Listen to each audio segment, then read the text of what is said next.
L'Arc de Triomphe noyé dans un nuage de fumée. Tirs de gaz lacrymogène, jets de pierre et insultes, la place de l'Étoile, terrain d'affrontement entre gilets jaunes et forces de l'ordre, à quelques mètres seulement de la tombe du soldat inconnu. À défaut d'avoir pu entrer sur les Champs-Élysées, ils se regroupent et taguent même l'Arc de Triomphe. Les CRS décident alors d'intervenir. Certains gilets jaunes repoussent la charge des policiers qui reculent à leur tour. Le face-à-face dure plusieurs minutes et fait des blessés de part et d'autre. On se fait agresser pour rien. Il y a un moment où les Français en auront marre et les agresseront eux-mêmes et ils finiront avec les matraques dans les mains pour eux les matraquer. Quelques rues plus loin, les casseurs qui ont infiltré le mouvement se servent de barrières pour s'en prendre aux forces de l'ordre. Gaz lacrymogène puis pompe à eau, tout est fait pour les faire reculer.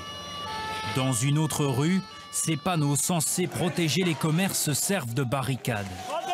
Les manifestants sont contraints de se replier, mais à chaque fois ils reforment un barrage avec ceux qu'ils trouvent sur place. Des scènes de guérilla urbaine. En plein cœur de la capitale française, le Premier ministre se dit choqué.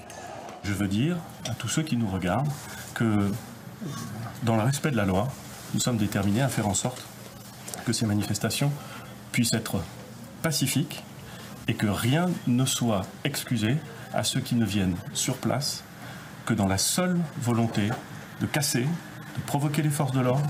L'après-midi, les débordements continuent. Les manifestants, souvent masqués et encagoulés, mettent le feu à une maison, à une banque ou encore à plusieurs véhicules.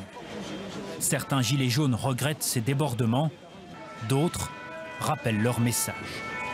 Baisser les taxes, déjà, nous laisser vivre, parce que c'est bien beau de travailler, mais quand on ne peut pas vivre à côté, je vois pas l'intérêt. Plus de 200 personnes ont été interpellées et plus de 100 personnes blessées. Paris reste ce soir plongé dans le chaos.